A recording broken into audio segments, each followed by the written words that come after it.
Do you have dry skin? It can be one of those things that's super annoying lifelong, especially as you age. I feel like you really start to notice it more then. So I've always had dry skin. I grew up in West Texas, so it was super dry out there. I moved to Houston, Texas eventually. I had some different stops.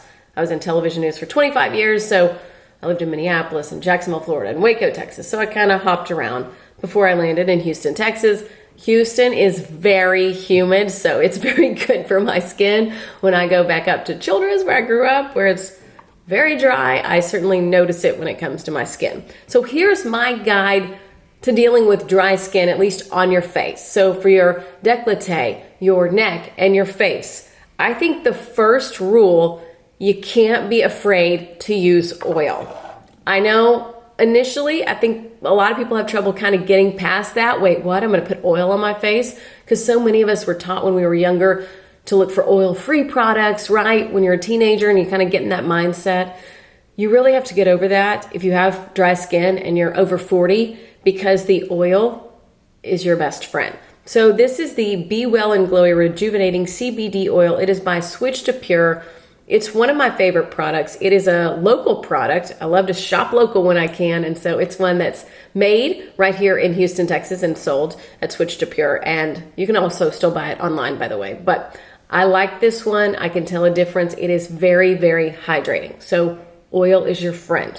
Another thing that's your friend, hyaluronic acid. So Switch to Pure, same brand there, has this product called Be Glowy Hyaluronic and Vitamin Serum.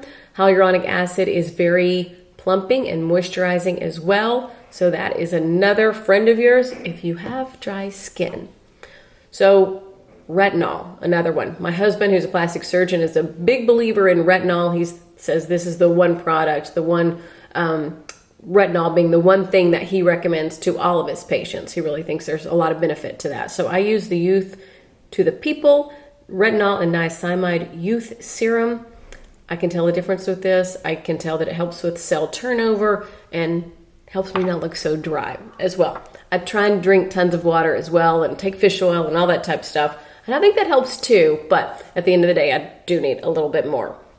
So actually, this is a gift that someone just recently gave me, the Osea, and it's the Algae body oil. So I do use that like on my décolleté sometimes as well, just my chest right here, or it's a little heavy, I feel like probably for my face. The rest of my body, absolutely not. But I like that, especially in the winter months. I can see where I might even be putting that on my face as well. But those are some products that I feel like do help if you have dry skin. Again, you're gonna want to stay hydrated, maybe drink some electrolyte water as well. They have great powders now that have all the electrolytes in there, some amino acids as well. I think those really help. Just make sure they don't have any sugar in them. But I think those help you stay hydrated as well. And just drinking water throughout the day is the main thing. I can always tell a difference if I wake up in the morning and I'm extra puffy and dry looking. It's because I probably didn't have enough water the day before. So just something to keep in mind. If you have some hacks, some ways to keep dry skin looking moisturized, please comment below. We'd love to hear your suggestions as well.